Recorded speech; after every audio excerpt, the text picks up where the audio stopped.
Saudara-saudari terkasih di dalam Tuhan Yesus Kristus, semoga kita semua dalam keadaan sehat bersama keluarga.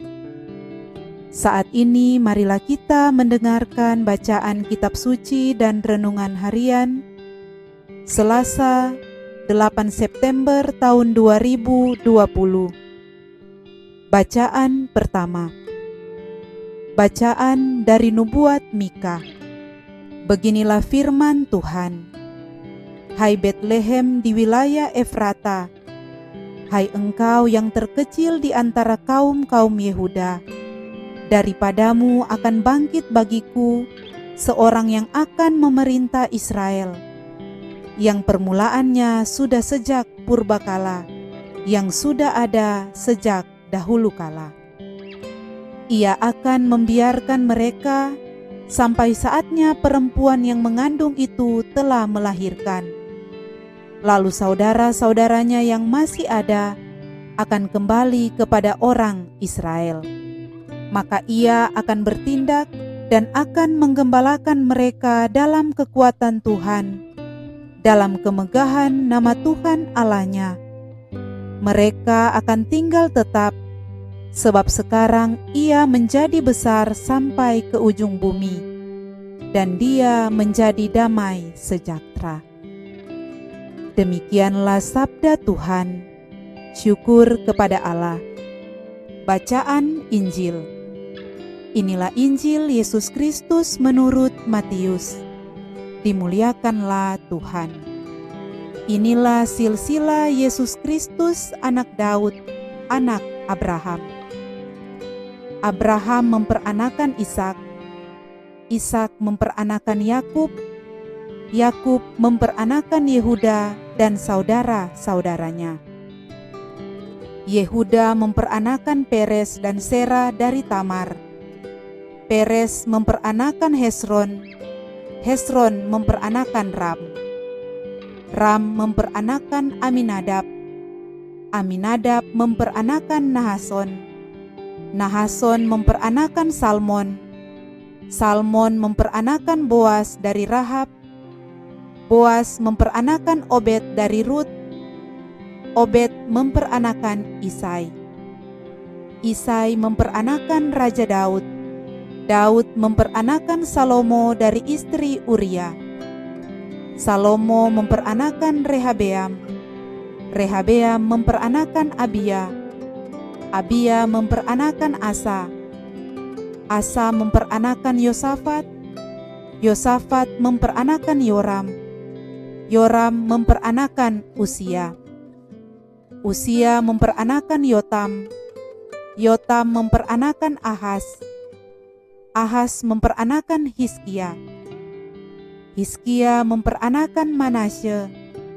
Manasye memperanakan Amon, Amon memperanakan Yosia, Yosia memperanakan Yekonya dan saudara-saudaranya pada waktu pembuangan ke Babel. Sesudah pembuangan ke Babel, Yekonya memperanakan Sealtiel, Sealtiel memperanakan Serubabel, Serubabel memperanakan Abihud, Abihud memperanakan Eliakim, Eliakim memperanakan Asor, Asor memperanakan Sadok, Sadok memperanakan Ahim, Ahim memperanakan Eliud, Eliud memperanakan Eleasar, Eleasar memperanakan Matan, Matan memperanakan Yakub, Yakub memperanakan Yusuf suami Maria, yang melahirkan Yesus yang disebut Kristus. Kelahiran Yesus adalah sebagai berikut. Pada waktu Maria ibu Yesus bertunangan dengan Yusuf, ternyata Maria mengandung dari Roh Kudus sebelum mereka hidup sebagai suami istri.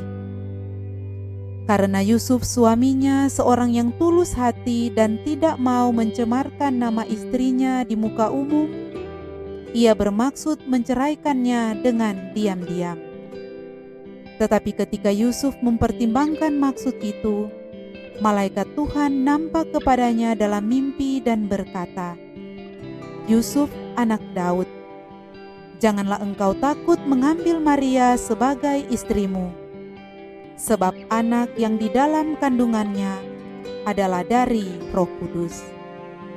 Maria akan melahirkan anak laki-laki, dan engkau akan menamai dia Yesus, karena dialah yang akan menyelamatkan umatnya dari dosa mereka." Hal itu terjadi supaya genaplah firman Tuhan yang dinyatakan oleh Nabi. "Sesungguhnya anak darah itu akan mengandung dan melahirkan seorang anak laki-laki, dan mereka akan menamai dia Immanuel," yang berarti Allah menyertai kita. Demikianlah Injil Tuhan. Terpujilah Kristus. Saudara-saudari terkasih, renungan kita di saat ini diberi judul Maria, Bunda Kristus. O Maria, Bunda yang kucinta, hatiku bersuka cita atas karya maha besar Tuhan lewat dirimu. Engkau dirahmati mengandung dan melahirkan Yesus penyelamatku yang mengasihiku hingga akhir. Saudara-saudari terkasih, pada hari ini kita merayakan pesta kelahiran Santa Perawan Maria. Pesta ini adalah sukacita besar dan ungkapan iman gereja akan Maria sebagai perempuan yang ditentukan Allah untuk mengandung dan melahirkan anaknya. Anak yang lahir di Betlehem ini adalah Kristus, yang menyelamatkan kita dari dosa-dosa kita. Dalam Injil hari ini, kita mendengarkan dan membaca silsilah Yesus Kristus menurut Matius. Tujuan dibacanya silsilah Yesus ini bukan sekedar merunut siapakah nenek moyang Yesus, namun ada makna yang lebih dalam dari sekedar merunut daftar keturunan seseorang, terlebih jika seseorang itu adalah Yesus, Sang Mesias. Silsilah ini ditelusuri mulai dari era Abraham, bapa segala orang percaya, dan terus meluncur melalui Raja Daud yang selalu menjadi kenangan manis bagi kejayaan bangsa Israel, sampai kepada keturunannya yang sederhana, yaitu Yusuf, suami Maria, Bunda Kristus.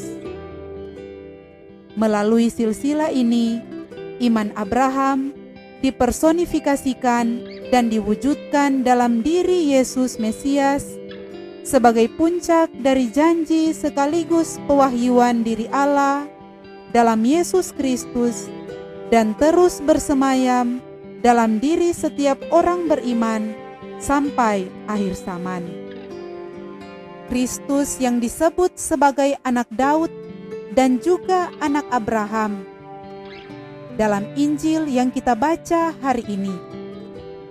Sebagai anak Abraham, Kristus memenuhi janji Tuhan kepada Abraham bahwa lewat keturunan Abraham segala bangsa di bumi akan diberkati. Karena ketaatan Abraham pada firman Tuhan, Tuhan membaharui janjinya kepadanya. Dalam kitab Kejadian dikatakan, "Oleh keturunanmu semua bangsa di bumi ini akan mendapat berkat." Janji yang serupa diulangi Tuhan kepada Daud, dan lewat Maria, janji berkat Tuhan lewat keturunan Abraham dan Daud ini menjadi terpenuhi. Sebab sekarang Allah memberkati kita lewat Kristus Sang Mesias, anak Maria yang Ia kandung dari Roh Kudus. Saudara-saudari terkasih, pesta kelahiran Santa Perawan Maria yang kita rayakan hari ini Sesungguhnya ingin menunjukkan betapa gereja mengasihi dan menghormati Maria sebagai wanita yang mempunyai peranan besar dalam karya keselamatan Allah bagi manusia. Gereja mengajarkan bahwa Allah setelah kejatuhan manusia menjanjikan seorang penebus bagi umat manusia. Penebus itu adalah putranya sendiri. Untuk maksud luhur itu, Allah membutuhkan kerjasama manusia. Allah membutuhkan perempuan untuk mengandung dan melahirkan putranya. Kebenaran iman ini dikatakan oleh Rasul Paulus dalam suratnya kepada jemaat di Galatia, yang berkata, "Setelah genap waktunya, maka Allah mengutus anaknya yang lahir dari seorang perempuan." Perempuan itu ialah Maria, seorang putri keturunan Abraham. Dalam konteks pengakuan iman inilah, gereja merasa perlu menentukan suatu hari khusus, yaitu tanggal 8 September, untuk merayakan peristiwa kelahiran Maria.